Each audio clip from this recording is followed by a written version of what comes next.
So when I was a child, I had something very bad happen to me.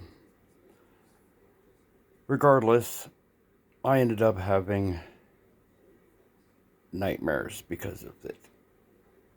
Nightmares you don't normally have. They're called night terrors. They're very special, but I was 2 years old. I was just learning how to talk. I knew a few words. I held on to who, what, where, when, why. I was just starting to form structures, sentences when I got attacked, and I got attacked so bad I couldn't form structured sentences anymore, and I had kind of regressed a little bit, but I still held on to a little bit of knowledge that I had grasped, and that was who, what, where, when, why, and maybe how I was able to memorize that so that I could try to use it. Because those are the kind of sentences I wanted to form. Who, what, when, why, how, but why was things happening? And I was trying to learn stuff. And well, anyways, these dreams I had are very vivid, but they confuse me to this day because they had some symbolism in them that I don't believe I was subjected to, as I hadn't read any books, I hadn't had any experiences. I don't remember going to church at a young age. I don't know if I was circumcised yet. Um, there was all sorts of stuff going on, and I wasn't really able to comprehend it at such a young age. But I do remember, waking up from these terrors. It was just after this event, this horrible, horrible event. It caused me lots of pain, and I would have these nightmares where I was laying in bed. That I was actually in the dream. I was in the dream. I was laying in bed, just like I was sleeping, and this creature, like a shadow, would creep up, just kind of rise up from the bottom of the bed with both arms, and then he would attack you, and then that would cause you to wake up as he was like eating your groin, whatever he was doing. It's kind of what Bird was doing to me in real life. But anyways, it wasn't Bird doing this to me in the dream. The Senator Bird from West Virginia, who likes to adrenochrome children and drink their blood while it's still warm. After it's been the babies, they dope the babies with drugs and then they drink the blood and it gets them high. They think it's religious. Anyways, it's just meth addicts.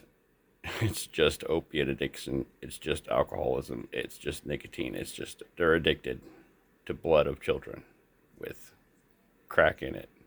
They inject the crack into the children and then they drink the blood. It's weird, yeah. So, anyways, this creature that was coming up from underneath my bed, it was red, like a weird color red, not like dark red or light red or blood red. It was like an oranges or off white, uh, pretty kind of dark red, pretty much just red. But um, he had horns, you know, and it was like what I've seen some depictions of what people have called Satan. And I remember waking up screaming, by the way, so badly that my parents came running into the room to see what was happening. And I told them like I had this dream. I knew what was going on, but like they seemed to think I was confused that this was really happening or whether it was a dream. But no, I had a dream. I told them, and I'm not real life in a dream. Okay, I understand this.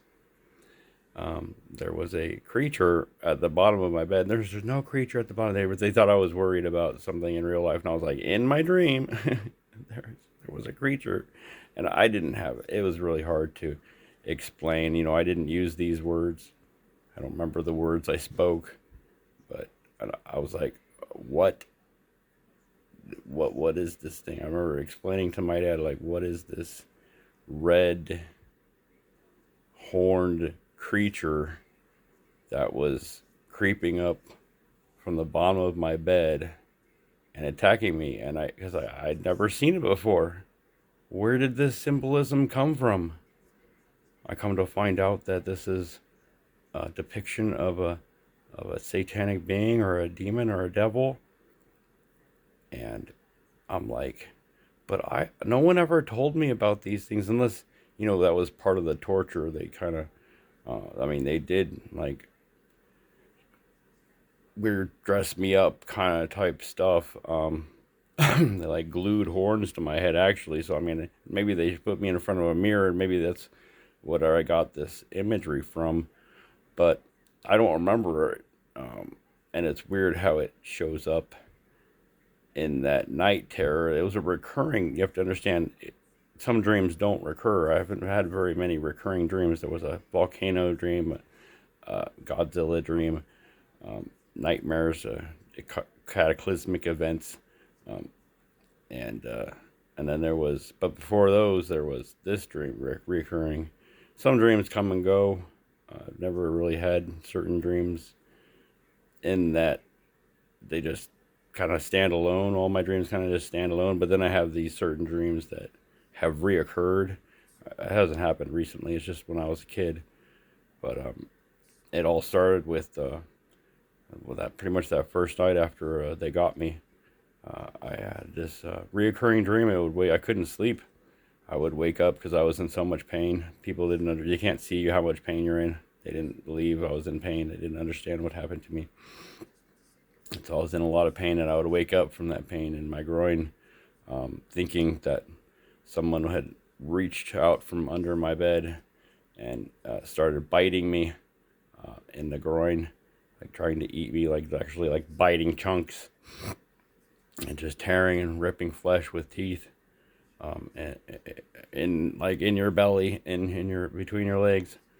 And I would wake up to that sense of that dream and that terror, and it was this strange how the symbolism was a demonic. It wasn't a human. It wasn't my dad. It wasn't my mom. It wasn't the people who. It wasn't a military officer, because there was a lot of those around with in full fatigues and long rifles lining the walls. As they walked by with me in the arms of a giant pedophile.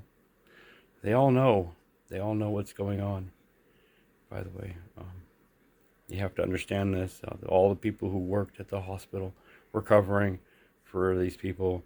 All the military officers kept their mouths shut and participated in the events.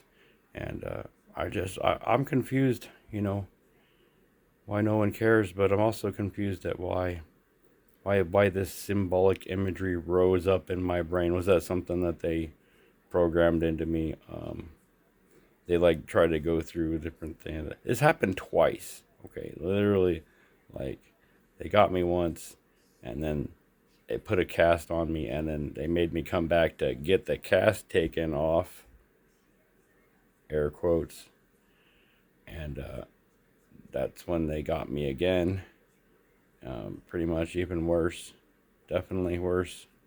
Even the second time, if you could consider it being worse, anything being worse than being cut and you're between your legs and then raped brutally by multiple gonads and physical objects, and then having a piece of your intestine removed and all your blood drained out and then having it replaced with pig blood, having scalpels jabbed. They push your eyeball over, and then they stick a scalpel and they cut vertically right here. I've never looked that up. That's just what they did to me. And so I know that's the procedure. You can check that, by the way, if anybody cared. Wow, a child knew that was the procedure. But I've never looked it up. Does anybody know the procedure for a frontal lobotomy? That doesn't. If you looked it up, does anybody know? Do you know why I know the procedure, the medical procedure? Do you think I just set this up and I looked it up and I'm just making up stuff? I don't know. I just told you what happened to me Doctors got a hold of me when I was 2 in a VA hospital in Roseburg, Oregon. And things happened, okay? I've come to learn, they told me, some people in high up supposedly office in the United States said to call these pedivores. They eat children and they are satanic, and um, they harvest blood, doped up blood.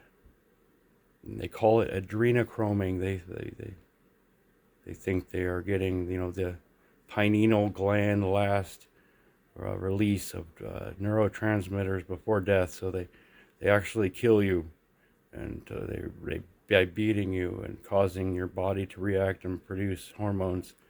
And they beat you and they hurt you, and until you're dead, and then they revive you, and they do it again over and over again until you've been drained, until your what do they call it, your that thing in the middle of your brain is drained, the glands. And they release at death at that point of excruciating events that causes your heart to stop, and they just kill you over and over again. That what pumps out that last little bit of neurotransmitter into the blood, and they shoot massive amounts of, they overdose you with, but it doesn't matter, it's not going to kill you. What's going to kill you is when they take all the blood out of you. And when they took out of the blood out of me, they didn't have much human blood laying around. I guess they were drinking it all. So they were using pig blood. They used gigantic pig. I woke up and there was a gigantic pig. I thought I was back on the farm for a second, and then I was like, beep, beep. Oh, I'm back in here again. And they kept killing me over and over again. The military ran a train. I guess the first person to rape me besides the doctor was Bird. They set it all up for Bird, and then Bird watched behind glass. He did suck my eyeball out at the end, and they put it back in, but luckily he didn't tear it out all the way. But he was watching for a while different military members in full fatigues with their weapons, sometimes taking turns on me in a chain gang type scenario. I don't really know because I eventually lost consciousness. They put, they knocked me out over and over again. So on top of the, other out of conscious events that were heart stopping death events. Okay, so and then there was, nobody would listen. Nobody believed me, and if they did, they were like, "There's nothing we can do. What do you want us to do?" I was like, and when I say, like, can we make a report? Can we document this somehow so I don't have to, like, worry about it? Like, having people understand that this is real? And they would refuse to make reports. And I come to find out that, they just didn't believe you. They were just making excuses. They just didn't believe me. I thought they would, there was just too much trouble and unnecessary because it was so futile. What it already happened. What do you do now? There's nothing, no way to prove any of it happening.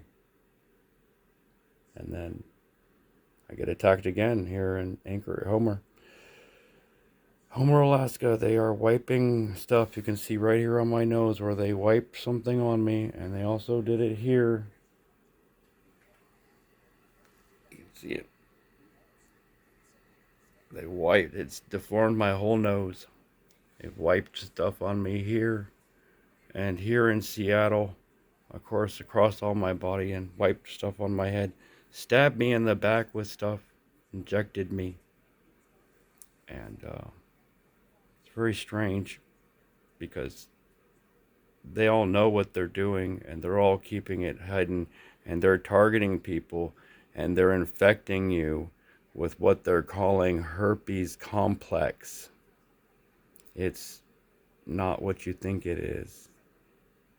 It's a parasitic, like fungus, okay? And you basically have to take, you know, poison to kill it. You have to poison it to death.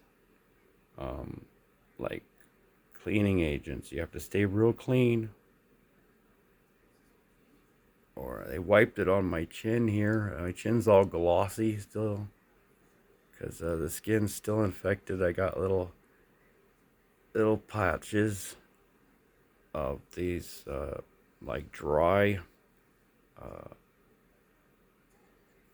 abscesses that can sometimes fill with a clear liquid and weep, or also cause streptococcus pus, a gangrene infection. And I've been trying to get some help, and the doctors have been playing these really funny games. They've been saying there's nothing wrong with you, or you're causing this yourself. See, I've been attacked, and I couldn't get help when I was a baby. I can't get help now, and it's really confusing how everyone else seems to think they got help, and all I want is some penicillin, access to some muscle relaxants, some decongestions. I don't even need prescription for those. Those are over the counter. But there's some stuff like antibiotic eye drops and stuff that I need to stop the infection from getting into my eye and causing me to go blind. And they say, no, you can't have a $5 bottle of ofloxacin to put in your ears to stop from the stab wounds that I've had recently from Seattle, from some girl stabbing me in the side of the head with a needle. Okay, while I was asleep, and causing me horrible, painful ear infections. What they would call like a fungal ear infection, but I've come to find out, no, it's what they call a viral infection. These are viral abscesses. I got viral folliculitis,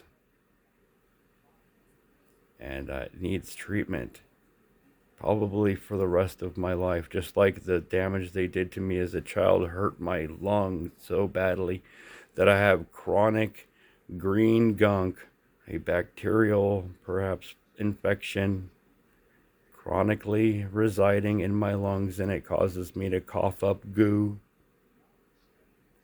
And I need some antibiotics to help treat it, or else I get really sick and almost die again. But I haven't been able to find a doctor that understands all this stuff and will give me, some chlorofluoroquine, hydroxychloroquine, or even some doxycycline, for God's sakes. They keep throwing this most worthless drugs at you, at everybody, at me, and they don't work. Like, that's why they don't use penicillin anymore, because they got better stuff, right? Well, then they say, well, like, penicillin is the most powerful thing they have to use. It's the biggest shots at the hospital. That's what they told me. Double shot of penicillin in the butt or the shoulders. And it makes you sore. Those are some big shots. And it's penicillin. Okay, everybody should be on penicillin to kill the bacteria. You need the stage 3 antibiotics, the fluorocolphinines, to kill the viral stuff. You don't want to have to go into chemotherapy where you basically have to use, like insecticide, which is what they've been putting on people to treat this infection and having some success. It's a bottle of like animal goo, soapiness, and alcohol, and 1% permethrin. They use 5% in the creams, and it's non-toxic. Doesn't hurt, and 1% works better. just as good. Doesn't make any sense. Why they don't got their protocols right, why they gotta do everything wrong, why they can't see reality from forest from the trees. And it's like, what's going on here? This is a literal attack on my country. On individuals in your country are being targeted by evil, satanic usurpers, whether they're from a foreign country or they're here or not. They're here. They're satanic. They're your best friend. They want to be your buddy. They want to give you lots of money. And they want to destroy this country, destroy your health, which is your happiness. You won't notice at first because you won't put that together.